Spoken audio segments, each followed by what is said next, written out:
Hello and welcome back to my channel.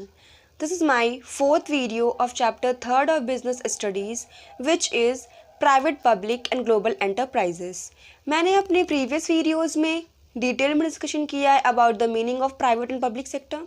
फिर हमने public sector के 3 टाइप्स को डिटेल में स्टडी किया है जो है आपके departmental undertaking, statutory corporations and government companies, जहाँ पे हमने इन तीनों के मेरिट्स पढ़े, डीमेरिट्स पढ़े और फीचर्स पढ़े।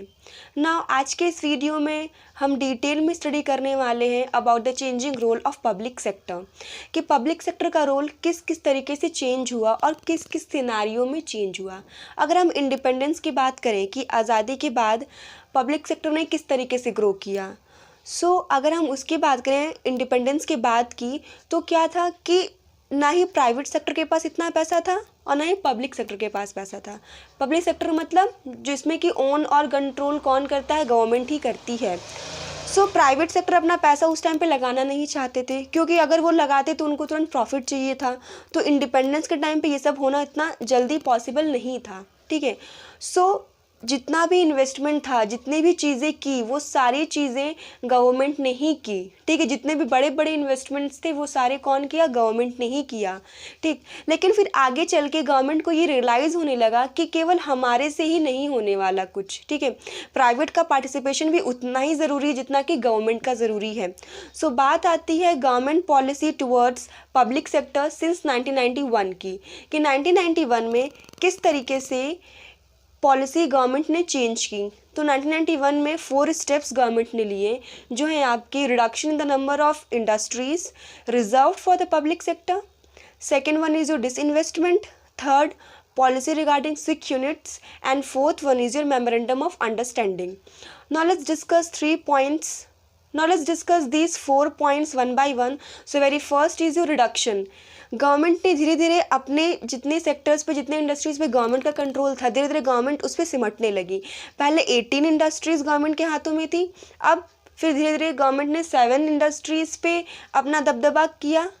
और आज के डेट में अगर आप बात करो तो केवल 3 ही ऐसे सेक्टर्स हैं जहाँ गवर्नमेंट के नाम पे जो रिजर्व्ड है, मीन्स कि गवर्नमेंट के नाम पे रिजर्व्ड केवल 3 सेक्टर्स है, जो है आपके atomic, arms and your railways. ठीक है, रिजर्व्ड का मतलब क्या होता है, कि रिजर्व्ड का मतलब क्या होता है कि ये 3 सेक्टर्स पे केवल गवर्नमेंट का ही कंट्रोल है, इसमें किसी और का पार्टिसिपेशन नहीं है, सिर्फ और सिर्फ गवर्नमेंट ही इंटरफेयर कर सकती है इन 3 सेक्टर्स पे। ठीक है, फॉर एग्जांपल कि आपने अपने नाम पे कोई 2 सीट्स रिजर्व्ड की है, ठीक है, बस की, वो बस की 2 सीट्स केवल आपकी ही हैं, उस पर किसी और का कोई अधिकार नहीं है, सिर्फ आप ही उस पर बैठ सकते हो। क्यों? क्योंकि वो आपके नाम पे ही रिजर्व्ड है। ठीक, वैसे ही ये 3 सेक्टर्स भी गवर्नमेंट के नाम पे ही रिजर्व्ड है, इसमें सिर्फ ओनरशिप और कंट्रोलिंग किसका है, गवर्नमेंट का ही है और किसी का भी नहीं है। ठीक है, next is your disinvestment. Disinvestment का मतलब क्या होता है? इन्वेस्टमेंट मतलब जानते हो, पैसा लगाना, पैसा इन्वेस्ट करना, और डिसइन्वेस्टमेंट का ठीक उल्टा। ठीक है, गवर्नमेंट ने क्या किया, डिसइन्वेस्ट करना शुरू किया, मतलब अपने कुछ इक्विटी शेयर्स, इक्विटी का मतलब होता है ओनरशिप, जिन शेयर्स पे गवर्नमेंट का ओनरशिप था, गवर्नमेंट ने उसे डिसइन्वेस्ट करना शुरू किया, मतलब उसको बेचना शुरू किया, सेल आउट किया। तो अब जब कोई चीज़ बिकेगी तो उसको लेने वाला भी कोई होगा, तो उसको प्राइवेट सेक्टर ने लेना शुरू किया। तो इससे क्या था कि गवर्नमेंट का इनकम भी बढ़ा सेल करने से, और as well as private participation भी बढ़ा। ठीक है, प्राइवेट कंपनीज भी आई मार्केट में, प्राइवेट ने भी फ्लरिश किया।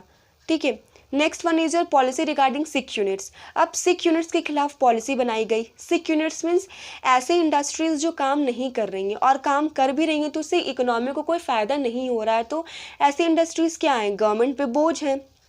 ठीक है, ऐसे इंडस्ट्रीज़ को देखने के लिए एक बोर्ड संगठित हुआ, जिस बोर्ड का नाम है BIFR, जिसका फुल फॉर्म है आपका board for industrial and financial reconstruction. Means कि BIFR ने ऐसे इंडस्ट्रीज़ पे नज़र रखा जो काम नहीं कर रही हैं। ठीक है, पहले तो उन्हें रिकंस्ट्रक्ट कराने की पूरी कोशिश की, कि अगर वो टाइम पे रिवाइव हो जा रहे हैं तब तो ठीक है, लेकिन अगर वो इतना कुछ करने भी रिकंस्ट्रक्ट नहीं हो पा रहे हैं, फिर से नहीं चल पा रहे हैं, तो ऐसी इंडस्ट्रीज़ को BIFR ने शट डाउन कराना ही ज़रूरी समझा।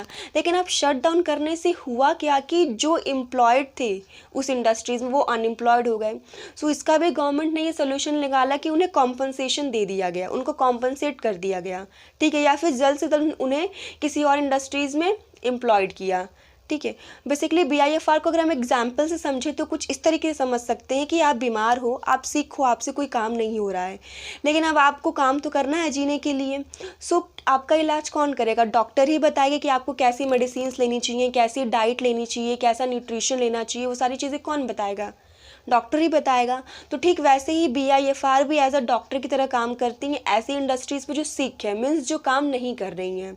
ठीक है, next one is your memorandum of understanding, जिसको हम MOU भी कहती हैं। ये एक बेसिकली एक अग्रीमेंट है जो मिनिस्टर्स साइन कराते हैं इंडस्ट्रीज से। मिनिस्टर्स मीन्स बेसिकली आप गवर्नमेंट ही कह सकते हो।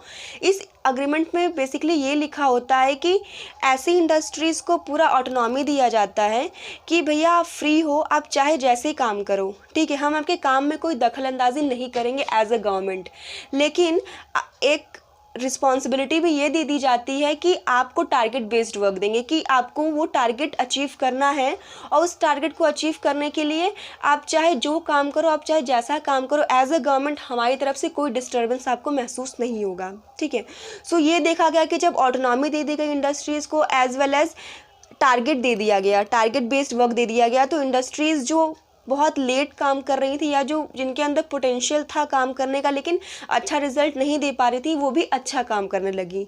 ठीक है, इसको अगर हम एग्जाम्पल से समझें तो फॉर एग्जाम्पल कि आपके टीचर ने आपको यही जो चैप्टर 3 आप जो पढ़ रहे हो इसी को रिवाइज़ करके आने के लिए कहा है, टेस्ट लेने को कहा है मैम ने। सो आपको 1 दिन का मैम ने टाइम दिया है, 1 डे का, कि आप जैसे भी कंप्लीट करो, लेकिन कंप्लीट करो तो क्या होगा, आपकी काम करने की स्पीड बढ़ेगी, आपकी एक्यूरेसी बढ़ेगी। ठीक वैसे ही MOU साइन कराने के बाद भी देखा गया कि इंडस्ट्रीज़ को जब हम टारगेट दे दिए और एज वेल एज उन्हें फ्रीडम दे दिए तो इंडस्ट्रीज़ काफ़ी अच्छा काम करने लगी।